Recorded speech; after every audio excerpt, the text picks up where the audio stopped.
radyo tiyatrosu.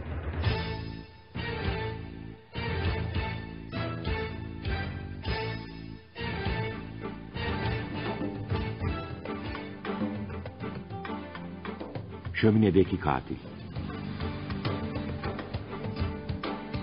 Yapım yönetim Mehmet Köseoğlu.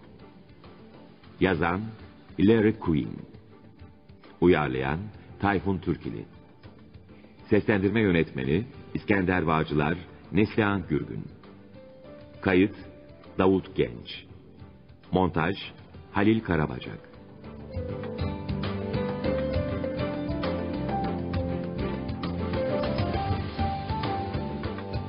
Soğuk bir Şubat günü. Londra şehri. Zenginliği kadar delilikleriyle de ünlü salmış Hatter ailesinin en yaşlı üyesi Baba York Hatter, kentin limanında ölü olarak bulundu. Ceset tanınmayacak haldeydi. Bir balıkçı gemisinin tayfaları York Hatter'ın cesetini kancalara takarak sahile çıkardılar. Sonra da otopsi için morga götürdüler. York Hatter son yolculuğuna böyle çıka dursun, güvenlik birimleri harekete geçmişti bile.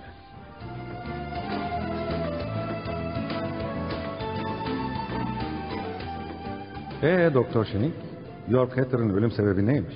Tespit edebildin mi? Denizden çıkarttıklarına göre boğularak ölmüş olmalı. Yanılıyorsun müfettiş Term. York Hatter boğularak ölmemiş. Sahi mi? Nasıl ölmüş peki? Zehirlenmiş. Ay canına. Ne diyorsun doktor? Yani York Hatter cinayete mi kurban gitti? Anlamadın bay müfettiş. York Hatter öldürülmemiş. Striknin içerek intihar etmiş. Dur bir dakika doktor. Madem York Hatter öldürülmedi, intihar etti, o halde cesedinin denizde işi ne? Çok basit. York Hatter gemiyle denize açıldı ve daha sonra güverteye çıkarak önce zehrini içti, daha sonra da kendini denize attı.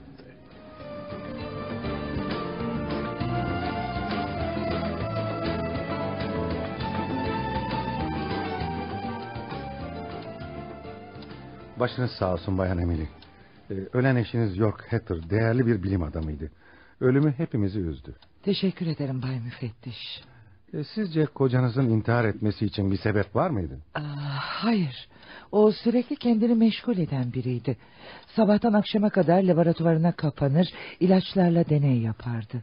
Ama çok zengin olan kocanız durup dururken intihar etmedi herhalde. Para her şey değildir müfettiş. Kim bilir iç aleminde ne fırtınalar kopuyordu ki canına kıydı. Evet, anlıyorum. Tekrar başsağlığı diliyorum size. Teşekkür ederim.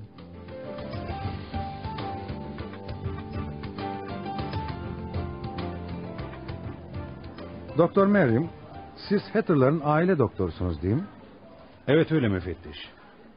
York Hatter'ın intiharındaki sır perdesini aydınlatmak istiyorum. Bu konuda bize yardım edebilir misiniz? Nasıl bir yardım müfettiş? Bilmiyorum, bunu siz söyleyeceksiniz.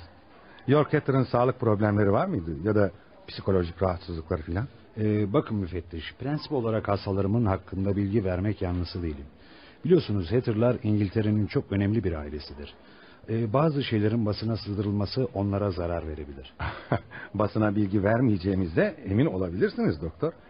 Amacımız York Hatter'ı intihara götüren sebebi öğrenip dosyayı kapatmak. Peki, size güveniyorum. York Hatter psikolojik problemleri olan biriydi. Mesela ne gibi? Irsi de olabilir. Adeta kanında delilik mikrobu vardı. Ölme ve öldürme arzusu hisseden, akli dengesi bozuk, çılgın biriydi. Vay canına. Tarihe doğru baktığımızda Hatter erkeklerinin çoğu ya akıl hastanesinde öldüğünü, ya canına kıydığını ya da cinayet işlediğini görüyoruz. İşte öğrendiniz Bay Müfettiş.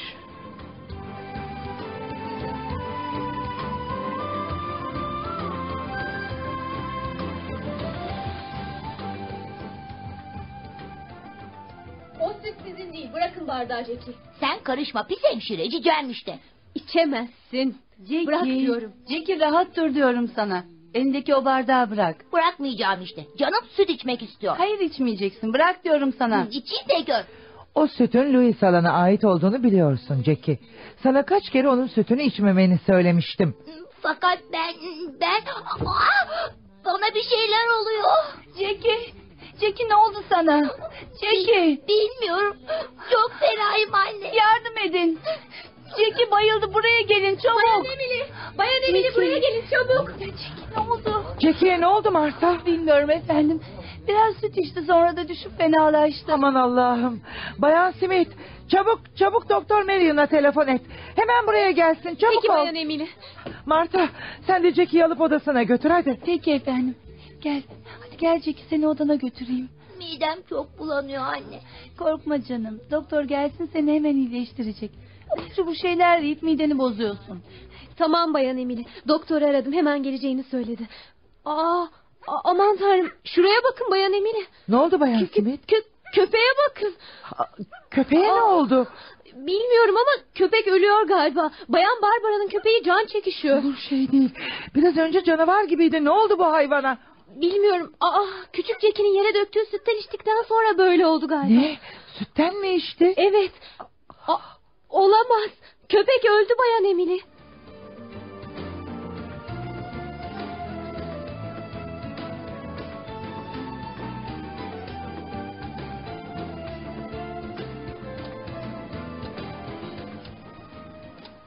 Doktor ne olur söyleyin, Jackie yaşayacak mı? Merak etme Marta, bir şey yok. Midesini yıkadım, birkaç saat sonra eski Jackie olur gene. Çok şükür. Ona bir şey olacak diye öyle korktum ki. Ne oldu da Jackie birdenbire midesini bozdu? Louisa'nın sütünü içtikten sonra olmuş doktor. Sahi mi Bayan Emily? Evet doktor. Jackie 2 yudum almıştı ki birden inleyerek yere düştü. Allah Allah. Şu sütü görebilir miyim? Tabii. Martha, süt bardağını getirebilir misin? Tabii. Zaten dibinde az bir şey kalmıştı. Buyurun doktor. Teşekkür ederim Marta. Çok ilginç. Ne oldu doktor? Sütün içinde bir şey mi var yoksa? Evet Bayan Emily. Strychnine. Aman Allah'ım. Zehir ha? Zaten köpeğin halinden anlamıştım. Köpeğe ne oldu? Öldü doktor. Jackie'nin yere döktüğü sütten içmişti. Ya bu çok ciddi bir olay. Kim yaptı bunu ha? Kim yaptı? Zehri sütün içine kim koydu? Neler oluyor burada? Söyler misiniz? Doktor neden geldi buraya? Marta, oğluma ne oldu? Az önce onun odasında uyurken gördüm. Bilmiyorum Konrad.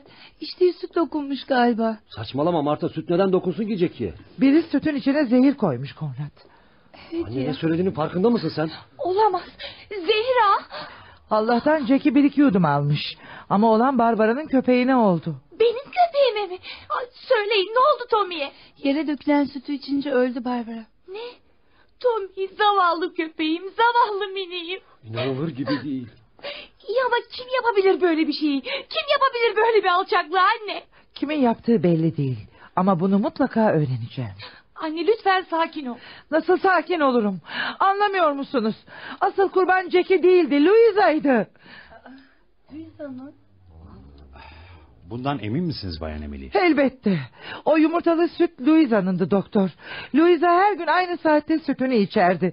Bunu bu evde yaşayan herkes bilir. Söyleyin bakalım.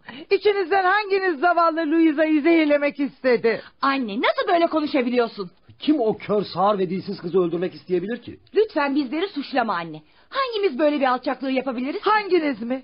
Hepiniz. Hepiniz ondan nefret ediyorsunuz. Fırsat bulsanız bir kaşık suda boğacaksınız o zavallı kızı. Louisa sizin üvey kardeşiniz. Bu yüzden onu sevmiyorsunuz. Bilmiyor muyum sanıyorsunuz sen? Bilmiyor muyum? Jackie'nin açgözlülüğü Louisa'nın hayatını kurtardı. Ama az kalsın Jackie ölecekti. Süte kim zehir kattı? Soruyorum, kim? Bayan Emily, rica ederim biraz sakin olun. Fikrinizi öğrenmek istersem sorarım doktor. Siz bu işe burnunuzu sokmayın lütfen. Maalesef burnumu soktum bile. Ne demek istiyorsunuz? Ortada bir cinayete teşebbüs olayı var. Bu yüzden durumu polise bildirmek zorundayım.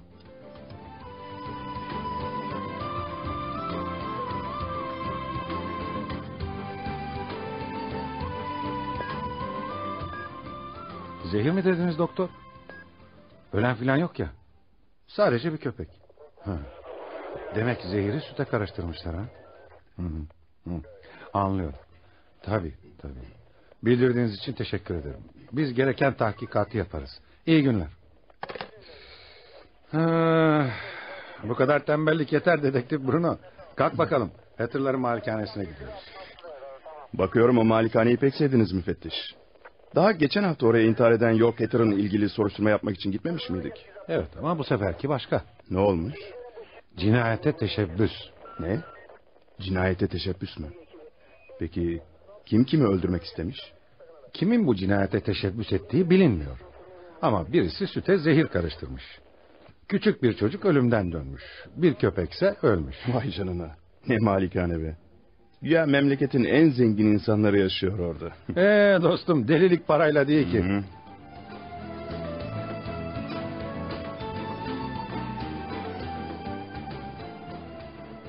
Demek zehri koyanın niyeti Louisa'yı öldürmekti. Öyle mi Bayan Emily? Kaç defa söyleyeceğim müfettiş.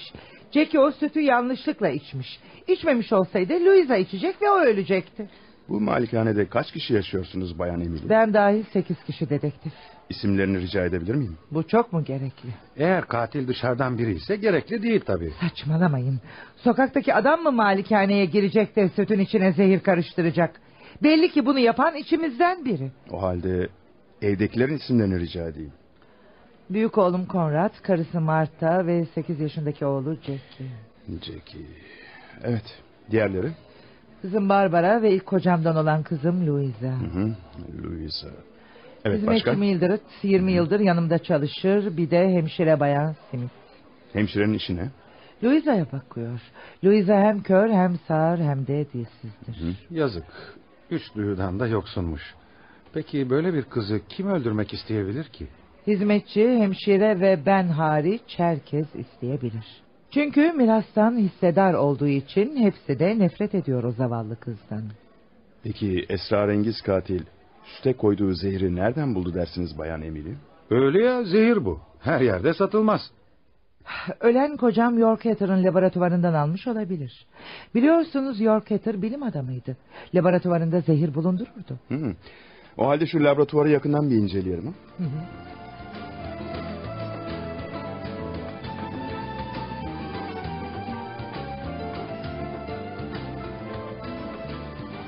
İşte Yorkhatter'ın laboratuvarı burası.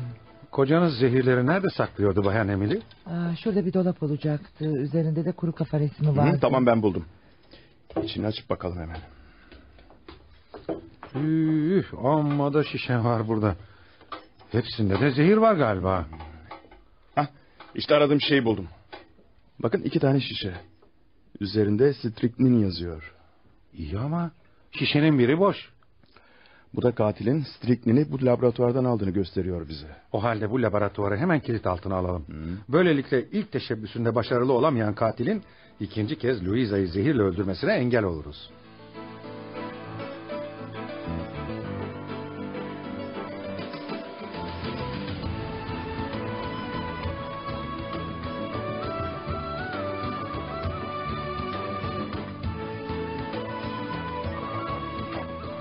Hiçbir şey anlamadım bu işten.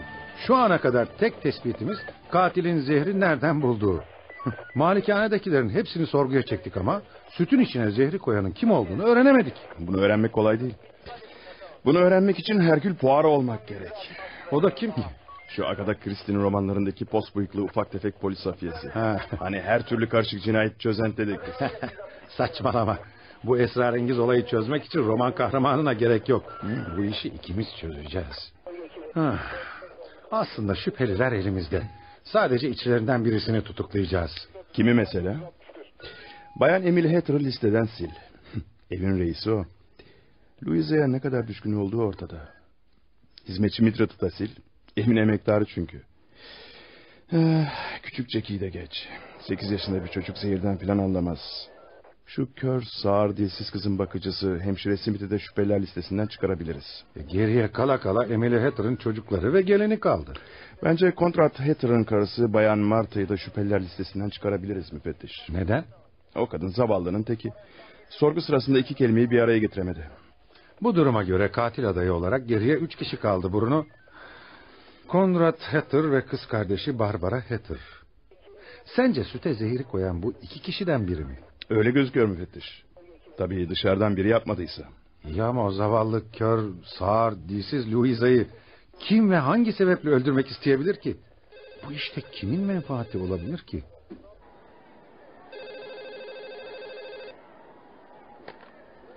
Cinayet masası, ben müfettiş Tum. Müfettiş, ben Konrad Hatter. Tanıdınız mı beni? Emily Hatter'ın büyük oğlu. Evet, tanıdım tabii.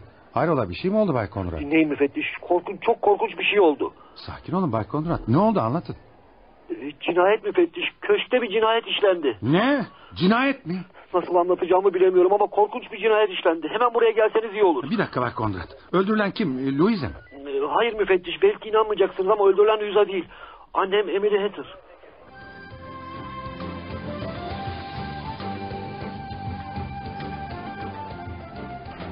Hala annemin öldürülmesine inanamıyorum müfettiş. Böyle bir alçaklığı kim yapabilir? Düşündükçe aklım almıyor. Zavallı annem. Sert bir insandı ama böyle bir ölümü asla hak etmedi. Merak etmeyin. Katil kim olursa olsun onu mutlaka bulup adaletin önüne çıkartacağız. Bay Konrad, annenizin cesedi nerede? Louisa'nın odasında. Cesedi kim buldu? Louisa'nın bakıcısı Bayan Smith. O yan odada kalıyor. Sabah 6 sularında Louisa'ya bakmak için odaya girdiğimde annemi ölü olarak bulmuş. Ha, yani anneniz öldürüldüğünde Louisa yanında mıydı? Evet, annem hep Louisa ile yatardı. Ha, peki Louisa ne yapıyormuş o sırada? Yerde baygın bir vaziyette yatıyormuş. Alnında kocaman bir şiş varmış. Doktor Miriam'a göre kız yere düştüğü zaman alnını çarpmış. Annemin öldüğünden haberi var mıydı bilmiyorum.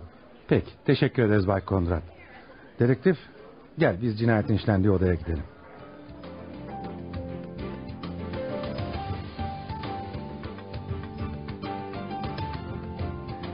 İşte cinayetin işlendiği oda burası. İstersen fazla dolaşmayalım. Hı. İçeride katilin bıraktığı izler olabilir. Haklısın. Bak, yerde ayak izleri var. Evet, hem de çok bariz bir şekilde görülüyor. O yerdeki beyaz toz da ne öyle? Pudraya benziyor, şimdi anlarız. Yanılmamışım. Talk pudrasıymış. Anlaşılan katil kaçarken veya cinayetini işlerken masanın üzerinde duran talk pudrasını düşürmüş ve sonra da bilmeden üzerine basmış. Bu ayak izleri hiç hoşuma gitmedi. Pek göze batacak şekilde bırakılmış gibi. İzlerden anlaşıldığına göre ayakkabının 40 numara ve topuklarının da bir hayli eski olduğu anlaşılıyor. Çavuşa söyleyeyim de malikanedeki bütün ayakkabıları kontrol etsin. Diğer izlerde galiba Louisa'ya ait. Olabilir. Kız yataktan kalkmış, biraz ilerlemiş. Sonra karyolanın ayak ucunda kendisini korkutan, bayıltan bir şeyle karşılaşmış. Ama ne? İşte cinayet aleti de burada. Ha? Telleri kırılmış bir mandolin. Evet. Mandolinin kenarı hala kan içinde. Ne güzel bir cinayet aleti değil mi? Bir müzik aletinin insanı öldüreceğini aklıma bile getiremezdim. İyi kullanıldığı takdirde her şey insanı öldürebilir. Anlaşılan esrarengiz katil yalnız Louisa'ya değil, bütün Hatter ailesine düşman. Selam beyler. Çok geç kalmadım ya. İşte polis doktoru geldi. Merhaba Şirin. Yalnız elini çabuk tut. 3 saatten beri buradayız. Merak etme müfettiş. Ölüler çok sabırlıdır. Şimdi muayenemi yaparım. Çok ilginç. Çok ilginç. Ne oldu doktor?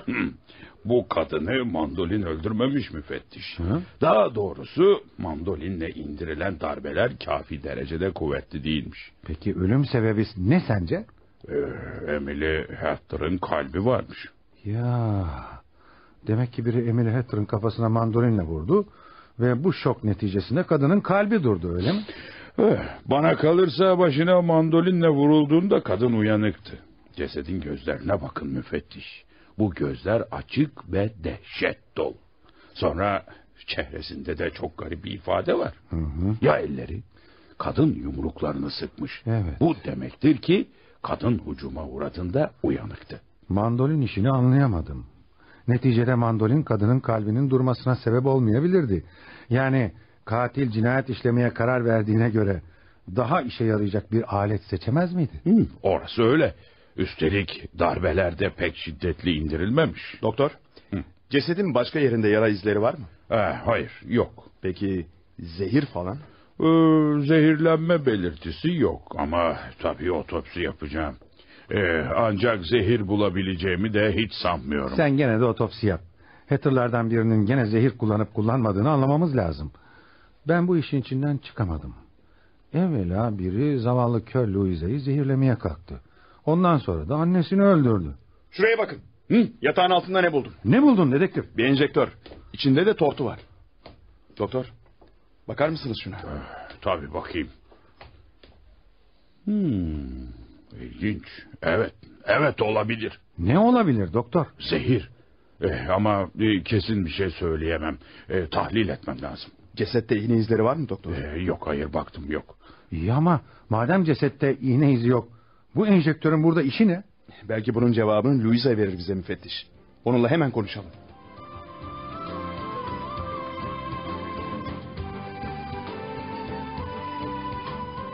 Hadi Louisa, bu üzümlerden yemen lazım güzelim.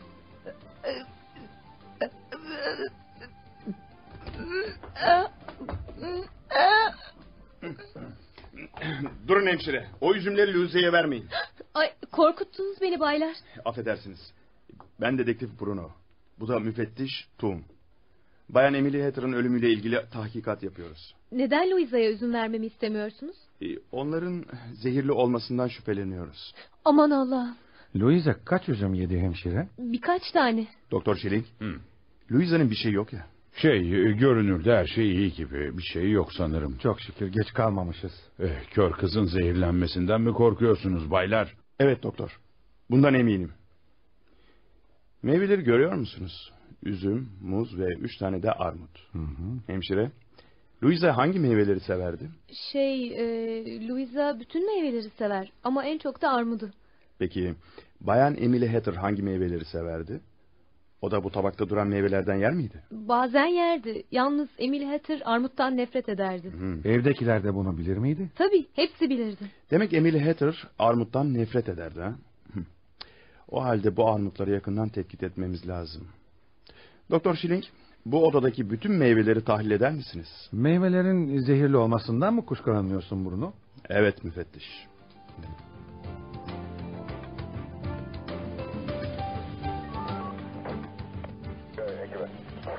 Nereye varmak istediğini anlayamadım dedektif. Neden meyvelerin tahlilini istedin ki? Cinayet mandolinle işlenmiş. Hayır. Ben Emily Hatter'ın katilin asıl hedefi olduğunu sanmıyorum. Nasıl yani? Katil Emily Hatter'ı yanlışlıkla mı öldürdü? Eğer meyveler zehirli çıkarsa evet. Yani sence katilin asıl hedefi Louisa mı? Bu sorunuzun cevabını Doktor Schilling bizi aradığı zaman vereceğim.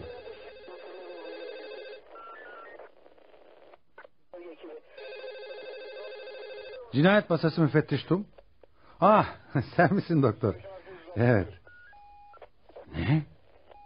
Sahi mi? Peki dostum, teşekkür ederim. Arayan Doktor Schilling'di. Tahlil ettiği meyvelerden sadece bir armudun içinde striknin zehiri bulmuş. Bunu tahmin etmiştim. Katilin asıl öldürmek istediği Louisa'ymış. Kızın bakıcısı Louisa'nın en çok armudu sevdiğini söylemişti. Bu varsayıma göre katil gece içeri girdi ve armudu zehirledi. Ancak bu sırada Emily Hatter uyandı ve katili gördü. Katil de onun başına mandolinle vurarak öldürdü. Öyle mi dedektif? Aşağı yukarı böyle müfettiş. Bu cinayeti işleyen katil daha önce de Louisa'nın sütüne zehir koymuştu. İşler iyice karıştı. Cinayet masası müfettiş Tom. Sen misin çavuş? Ne oldu? Sahi mi? Tamam, hemen geliyoruz. Dikkat et, malikaneden kimse dışarı çıkmasın. Ne oldu müfettiş? Çavuş aradı. Malikanede yaptığı araştırmada cinayet işlenen odadaki ayak izlerine uyan bir ayakkabı bulmuş. Gidelim hemen. Bir dakika müfettiş. Anlayamadığım bir şey var. Nedir o? Biz laboratuvarı kilitlememiş miydik? Kilitlemiştik. Kapısına mühür vurmuştuk. Madem öyle, katil armudun içine koyduğu stritnini nereden buldun peki? Öyle ya. Bu hiç aklıma gelmemişti. Malikaneye gidince önce laboratuvarı kontrol edelim. Sakın kilidini kırıp içeriye girmesinler.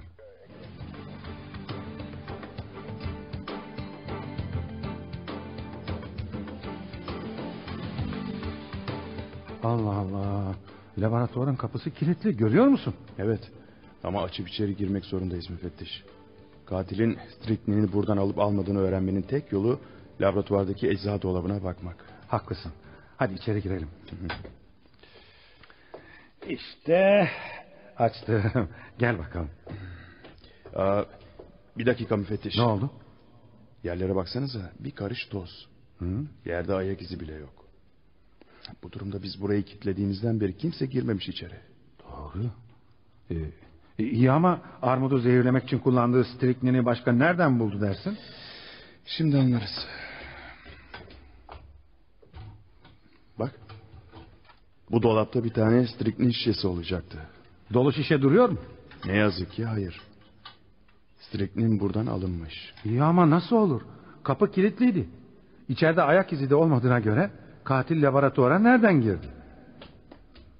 Sanırım ben nereden girdiğini anladım müfettiş. Sahi mi, nereden? Bacadan. Ne? Bacadan mı? Evet. Bakın bacaya. Laboratuvarın bacası rahatça inilip çıkılabilir. Öyle yapılmış. Vay canına. Doğru. Bacanın içinde çatıya çıkan demir basamaklar bile var. Hemen bacanın yanına bir gözcü koyduracağım. Evet. Şimdi de yukarı çıkıp malikanedekileri sorguya çekelim.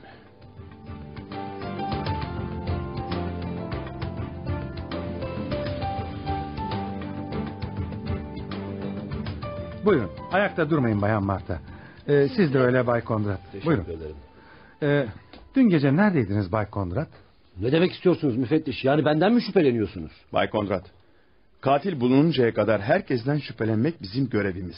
Delirmişsiniz siz. Öldürülen bizim annemizdi. Benim onu öldürdüğümden nasıl şüphelenirsiniz? Hayatım lütfen sakin ol. Tamam. Kütüphanedeydim. Peki kütüphaneden çıktıktan sonra ne yaptınız? Ne mi yaptım? Odama çıktım. Karım uyuyordu, ben de yattım. İçkiliydim, hemen sızmışım. Hiçbir şey de duymadım. Söyler misiniz? Louisa'yı neden birkaç kere öldürmeye kalktılar? Birkaç kere mi? Ne demek istiyorsunuz? Evet, birkaç kere. Anneniz dün gece yanlışlıkla öldürüldü. Asıl kurban Louisa'ydı Bay Kondrat. Aman Allah'ım, demek ki... Yani katilin asıl hedefi Louisa mıydı? İnanamıyorum buna. Bu sabah cinayet işlenen odaya girdiğiniz zaman yerdeki ayak izlerini gördünüz. Değil mi Bay Kondrat? Bilmiyorum. Galiba biraz heyecanlıydım. Pek dikkat etmedim. Demek ki fazla heyecanlıydınız. Kızdırıyorsunuz beni müfettiş. O izler katilin ayakkabısına aitti Bay Kondrat. Bundan bana ne dedektif? Şimdi anlarsınız. Çavuş!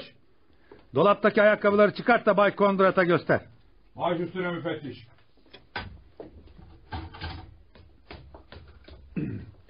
Buyurun müfettiş. Teşekkür ederim çavuş. Bay Kondrat, elimdeki şu ayakkabıları daha evvelce görmüş müydünüz? Evet, bunlar benim eski ayakkabılarım. Nerede duruyordu bu ayakkabılar? Yatak odamdaki dolapta. Bu ayakkabıları en son ne zaman giydiniz? Geçen yaz giymiştim. Sana onları atmanı söylemiştim Marta. Neden atmadın? Affedersin Konrad, unutmuşum. Unutmuşmuş. Ama nasıl unutursun Marta? Tartışmayı kesin lütfen. Size bunları neden gösteriyorum biliyor musunuz Bay Konrad? Çünkü bu ayakkabılar Louisa'nın odasındaki ayak izlerine tamamen uyuyor da ondan. Bana bakın. Ben bu ayakkabıları 1 yıldır giymiyorum. Hem ayakkabılar benim olsa bile bu benim annemi öldürdüğümü ispatlamaz ki. Belki. Ama sizi de cinayetin 1 numaralı sanığı yapar Bay Kondrat. Ne yani? Şimdi siz beni cinayetle mi suçluyorsunuz? Şimdilik kimseyi suçlamıyoruz. Bu iş aydınlanıncaya kadar şehirden çıkmanızı yasaklıyorum Bay Kondrat.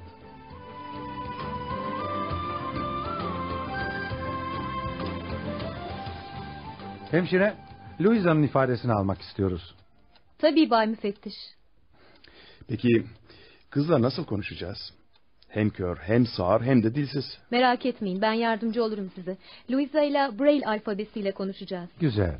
Hazırsanız kızla konuşmak istiyoruz hemşire. Tabii Bay Müfettiş. Sizin geldiğinizi söyleyeyim ona.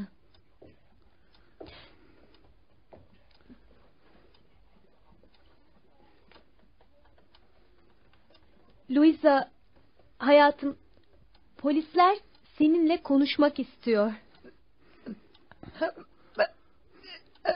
Ne diyor hemşire? Söyleyeceğim bir şey var. Bu çok önemli olabilir. Anlatsın, hemen dinliyoruz onu, hadi. Anlat tatlım. Müfettiş seni dinliyor. Ne diyor ha? Ne diyor? Gece 10.30'da annemle odaya çıktık. Yatmaya hazırlandık.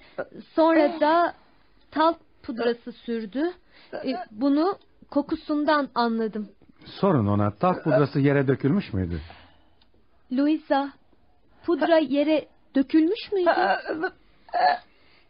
Hayır, dökülmemişti. Peki, neyse devam etsin, dinliyoruz onu. Devam et Louisa.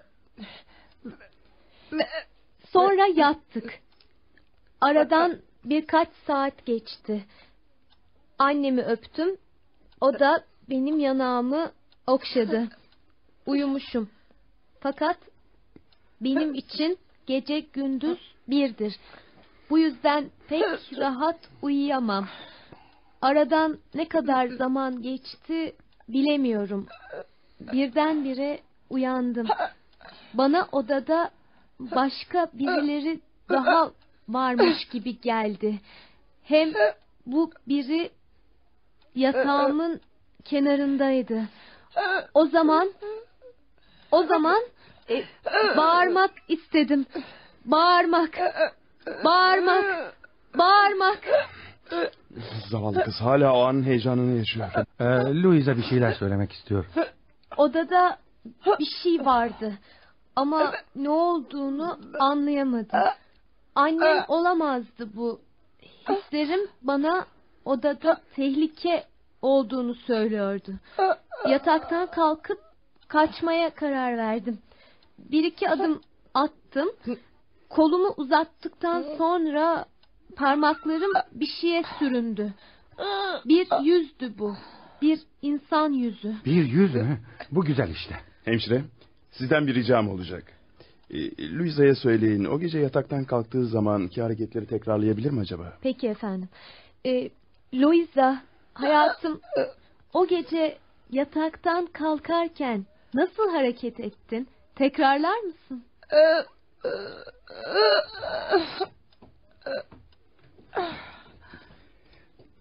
Teşekkür ederim Bayan Smith. Görmek istediğim gördüm. Bunun bize çok faydası olacak. Ben bir şey anlamadım bu işten dedektif. Sonra anlatırım müfettiş. Şimdi Louisa'nın anlatacaklarını dinleyelim bakalım. Parmaklarımın bir şeye değmesi beni büsbütün korkuttu. Dizlerimin eridiğini hissettim. Fakat yere düşerken aklım başımdaydı. Sonra bayılmışım. Hemşire sorun bakalım. Dokunduğu yüzün yanakları nasılmış? Peki efendim. Louisa, dokunduğun yüz nasıldı şekerim? Düzgün, yumuşak bir yanaktı. Hemşire, bu son sözleri doğru tercüme ettiğinizden emin misiniz? Elbette dedektif. Louisa ne yazıyorsa onu tekrarlıyorum size. Fakat Conrad Hatter'ın yanağı yumuşak değildi ki. Demek ki odadaki Conrad değilmiş. Ama izler onun ayakkabısının izleriydi. Bunu sen de gördün Bruno. Ama bir başkası da giyebilir pekala. Hemşire sorun ona. Conrad Hatter'ın yanağına benziyor muymuş? Louisa, dokunduğun yanak Conrad Hatter'ın yanağı olabilir mi? Hayır. Dokunduğum yanak bir erkek yanağı değildi. Anlaşıldı. Demek ki odadaki gerçekten Conrad değilmiş. Louisa katilin erkek olmadığından emin. O halde katil bir kadındı. Hemşire sorar mısınız? Louisa'nın başka hatırladığı bir şey var mı? Tabii. Louisa, başka neler söyleyeceksin hayatım? O meşhur şahsın yanağına dokunduğum zaman ve bayılırken bir koku duydum. Ne kokusuymuş bu hemşire sorsanıza? Ne kokusuydu Louisa? Pasta veya dondurma kokusuydu. Pasta veya dondurma mı? Garip. Hem de çok garip. Pudra veya krem kokusu olmasın bu? Louisa, o koku pudra ya da kremden gelen koku olabilir mi? Hayır.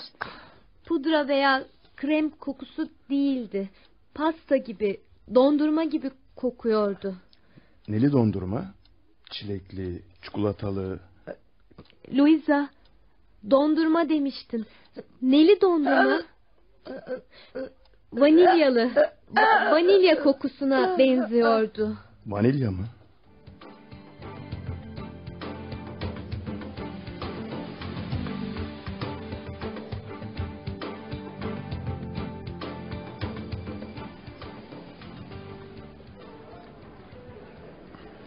Siz benimle cinayet masasına gelmiyor musunuz müfettiş? Hayır dedektif, siz gidin. Ben katili yakalayıncaya kadar malikanede kalacağım. Ev halkı bana bir oda verdi. Bunun ne faydası olacak? Bak dostum, katil Louisa'yı öldürmeyi kafasına koymuş. O zavallı kız kör, sağır ve dilsiz. Hı. Kendisi müdafadan aciz ya. Anladım. Ev halkının onu sevmediği de ortada. Hı. Onu yakın korumaya alacaksınız yani. Evet. Sen ne yapacaksın? Ben de adli tıpa gidip vanilya kokan ilaçları araştıracağım. Vanilya mı? Bunun katili yakalamamıza ne faydası olacak ki? Bilmiyorum müfettiş. Ama Louisa'yı duydunuz. Katilin vanilya koktuğunu söylemişti.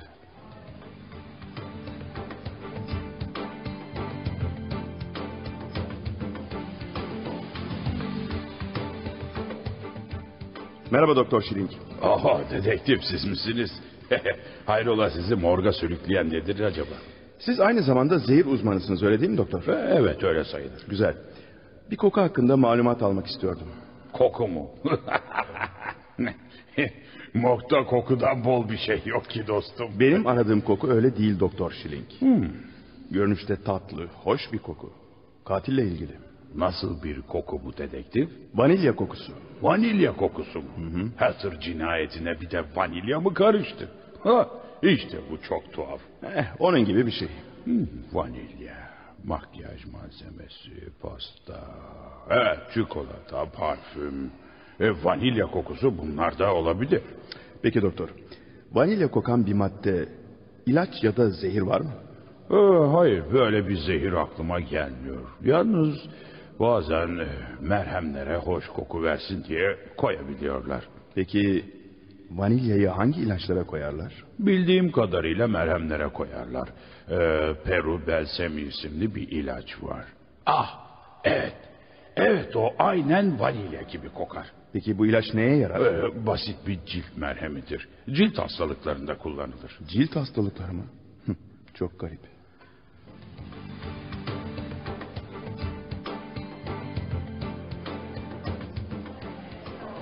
Buyurun dedektif. Doktor Meryem, sizi rahatsız ettim. Öğrenmek istediğim bir şey var. Nedir? Hatter ailesinde cilt hastası biri var mı? Neden sordunuz? Bu cinayeti aydınlatmamız açısından çok önemli efendim. Peki söyleyeyim. York Hatter cilt hastasıydı. Şu zehir içerek hayatına son veren York Hatter mı? Evet, ailede tek cilt hastası oydu. Peki hangi ilacı kullanırdı? Peru Belsemi. Neden sordunuz? Bayan Emily Hatter'ın öldürüldüğü gece Louisa katile dokunduğunu ve onun vanilya koktuğunu söylemişti. Yaptığım araştırmada vanilya kokan tek ilacın Peru Belsemi isimli merhemin olduğunu öğrenmiştim. Ben de bu merhemi kullananın katil olabileceğini düşünmüştüm. Ama bu mümkün değil. York Hatter biliyorsunuz zehir içerek canına kıymıştı. Haklısınız doktor. Ölü bir insanın cinayet işlemesi mümkün değil. Bir şey daha sormak istiyorum. Buyurun. York Hatter laboratuvarında ne gibi deneyler yapıyordu? Bazı hastalıklarla ilgili. Bir de roman yazıyordu. Ne? Roman? Ne romanı? Tam olarak bilmiyorum. Ama bir seferinde onu odasında bir şey yazarken görüp sormuştum. Polis romanı yazıyorum demişti. Bu çok ilginç. Peki bu roman basılmış mıydı? Sanmıyorum. O zamanlar müsvedde halindeydi.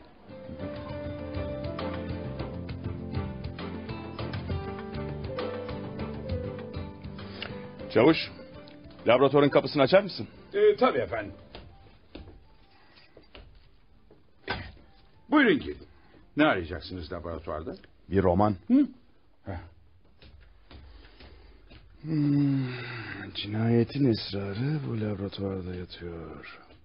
Şu York Hatter'ın yazdığı polis romanının müsveddelerini bulursam belki bu olayı çözebilirim.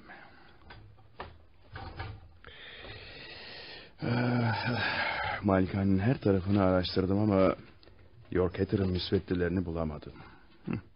Bu çekmecelerde hiçbir şey yok. Nereye saklamış olabilir acaba? Sakın bacanın içine saklamasın.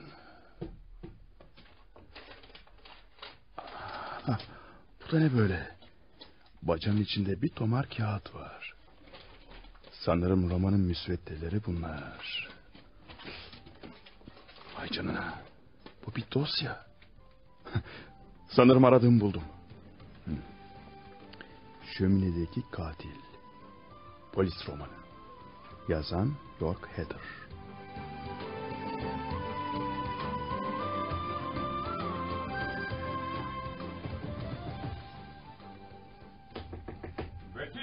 Müfettiş çabuk uyanın. Yangın var. Ne oluyor? Kim yanıyor? Neresi yanıyor? Ne oluyor çavuş? Neresi yanıyor? Ne oluyor? Neresi yanıyor çavuş? Efendim, yok Hatter'ın laboratuvarı efendim. Kapının altından sarı sarı dumanlar çıkıyor efendim. Aman Allah'ım. Çabuk herkes dışarı çıksın. Kimse bir şey almak için oyalanmasın. Laboratuvar her an için patlayabilir. Git malikane halkını uyar çavuş. Merak etmeyin efendim. Ev halkı bahçeye çıktı efendim. İtfaiyeye, ambulansa haber verdiniz mi? Verdik efendim. Birazdan burada olurlar efendim. Müfettiş. Evet, bu da kim? Barbara Hatter'mış. Müfettiş, Louisa ile hemşire bahçede yoklar. Acaba hala yukarıdalar mı? Ne diyorsunuz Bayan Barbara? Hay Allah çavuş. Çabuk benimle gel. Bayan Barbara, siz de bahçeye çıkın hemen. Peki, ne olur kurtarın o zavallı kızı. Yürü çabuk. İşte Louisa'nın odası burası. Aç çabuk çavuş. Peki efendim. Aç. Vay canına. Hemşire bayılmış. Çavuş sen Louisa'yı dışarı çıkar. Ben de baygın yatan hemşireyi dışarıya taşıyayım. Çabuk ol yoksa havaya uçacağız. Baş üstüne efendim. İtfaiye geliyor. Birazdan yangını söndürürler.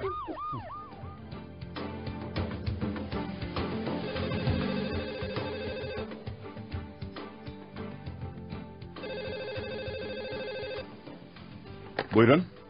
Dedektif Bruno sen misin? Ben müfettiş Tom. Benim müfettiş. Hayrola bir şey mi oldu? Evet dedektif. Korkunç bir şey oldu. York Hatter'ın laboratuvarında yangın çıktı. İyi ama laboratuvarın kapısının önünde çavuş nöbet tutacaktı. O bir şey görmemiş mi? Görmemiş. Zaten seni aramamız nedeni de bu. Laboratuvarın üzerindeki bacanın yanına da bir gözcü koymuştum. Kendisi bacadan kimsenin girmediğine yemin ediyor. Demek içeri kimse girmedi. Ama laboratuvar yandı öyle mi? Evet dedektif. Buraya gelsen iyi olacak.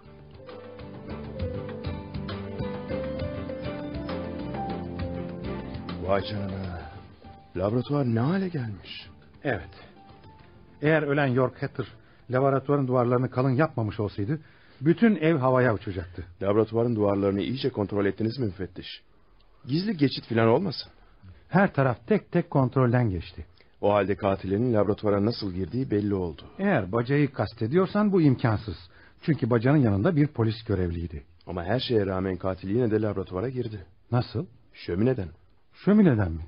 Peki şömineye nereden girdi? Ocağın bulunduğu duvarın arkasında ne var biliyor musunuz? Cinayetin işlendiği oda. Yani Emily Hatter'la Louisa'nın kaldıkları oda. Peki Emily Hatter'ın odasında tam bu şöminenin arkasından gelen yerde ne var? Orada da bir şömine var. Vay canına. Bu hiç aklıma gelmemişti. Yani katil Louisa'nın odasındaki şömineden buradaki şömineye girdi öyle mi? Evet. İsterseniz ocağın içine bir bakın. Bakayım. Evet çok haklısın. Her iki ocak da birbirine bağlı. Aralarında da ince bir duvar var. Duvarın yüksekliği de çok 1,5 metre. Şimdi mesele anlaşıldı. Katil laboratuvara Louisa'nın şöminesinin içinden duvarı aşarak giriyor. Evet. Dün gece de buraya bu yoldan girdi. Ve yangını çıkardıktan sonra da geri döndü. Vay alçak vay. Her neyse. Gel yukarıya çıkalım. Birazdan avukat gelip Emily Hatter'ın vasiyetnamesini okuyacak. Belki bir ipucu yakalayabiliriz.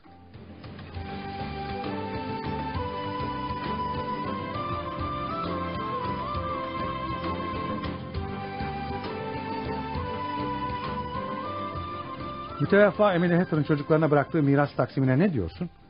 Bence biraz haksızlık etmiş. Kadın servetinin çok büyük bir kısmını Louisa'ya, çok azını da Konrad'a ve Barbara Hatter'a bırakmış. Anlaşılan kör, sağır ve dilsiz kızın geleceğini garanti altına almak için böyle yapmış. Peki bu vasiyetname sana katille ilgili bir ipucu verdi mi? Evet verdi. Sahi mi? Sence katil kim? Yanlış anladın benim müfettiş. İpucu katille ilgili değil, Louisa'nın hayatıyla ilgili. Ne demek istiyorsun dedektif? Çünkü Emily Hatter vasiyetnamesinde Louisa'nın ölümü halinde genç kızın hissesine düşen $1 milyon diğer kardeşlerine taksimini istemiş. Sence bu yüzden Louisa'yı öldürebilirler mi? Evet, $1 milyon az para değil. O halde malikanede gerekli tertibatı aldırayım. Bütün katlara 3'er tane polis koyduracağım.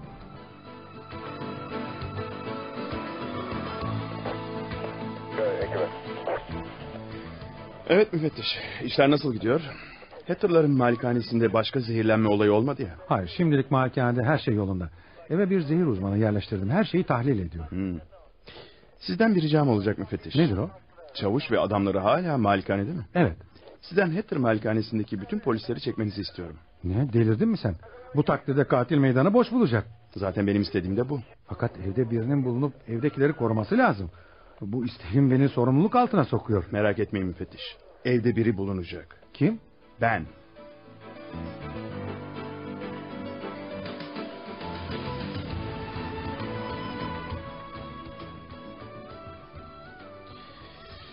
gece yarısı buldu.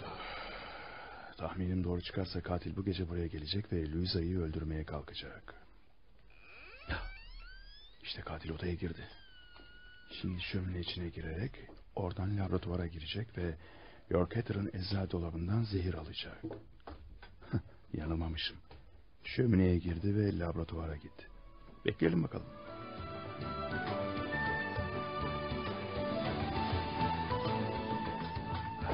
İşte katil ocaktan çıkıyor. Tam tahmin ettiğim gibi. Bakalım ne yapacak. Masanın yanında durdu. Elinde de bir şişe var. Ne yapacak acaba? Şişenin kapağını açıyor. İçindekini süt dolu bardağa döküyor. Ay namussuz. Louisa'nın sütüne zehir karıştırdı. Pencereyi açtı. Oradan da bahçeye atlayıp kaçacak. Bahçeye atladı. Pencereyi de çekti. Niye gitmiyor? Ne bekliyor orada? Gel Louisa, seni yatırayım tatlım. Vakit çok geç oldu. Hemşireyle Louisa odaya girdi. Dur ama önce sütünü içireyim. Hadi iç tatlım. Aferin. Hadi şimdi de güzelce yat uyu. Ben yan odadayım. İnanılır gibi değil.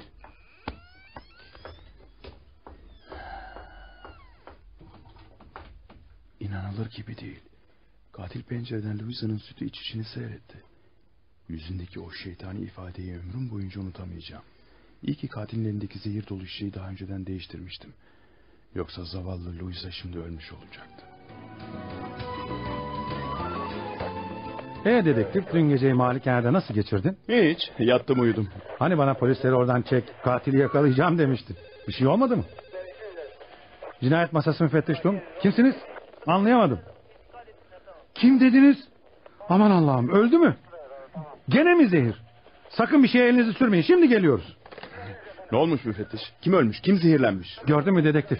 Bana malikanedeki bütün polisleri çektirdin ve meydanı boş bulan katil bir cinayet daha işti. Bu sefer ölen kimmiş? Jackie, Konrad Hatter'ın oğlu. Zehirlenmiş mi? Evet, hemen oraya gidelim. Hayır.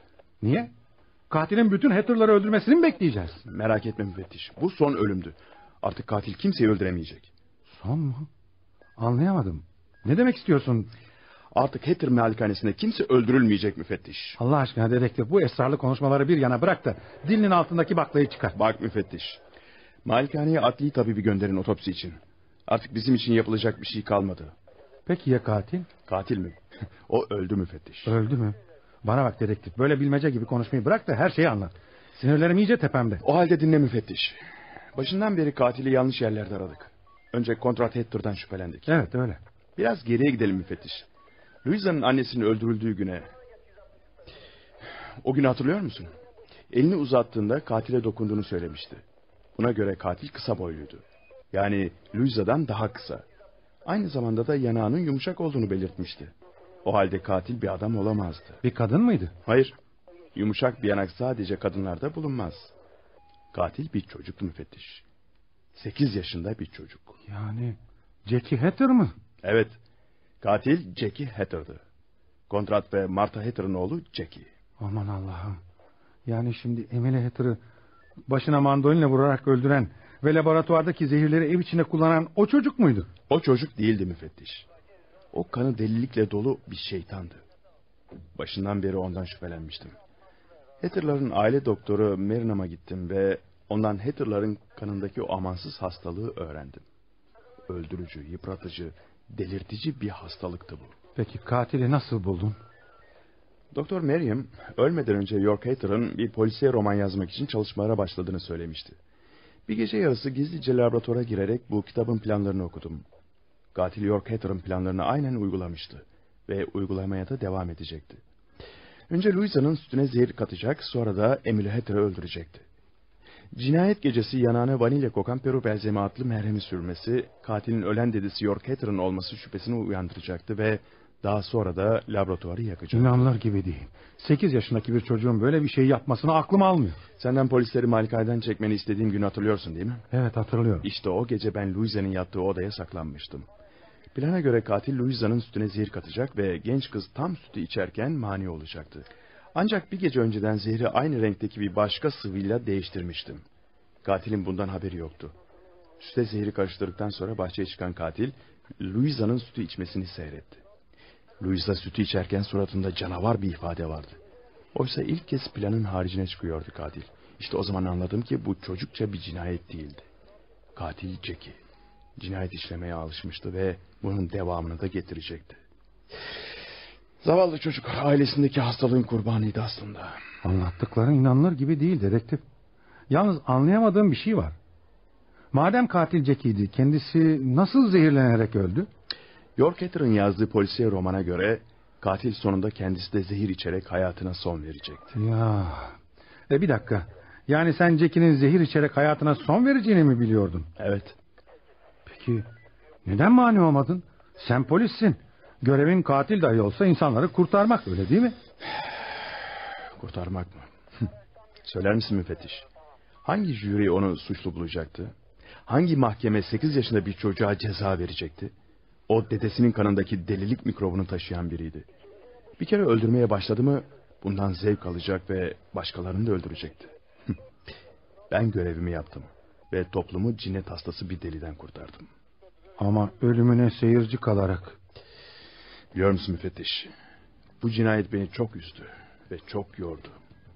Sanırım yıllık iznimi aldıktan sonra emekliliğimi isteyeceğim.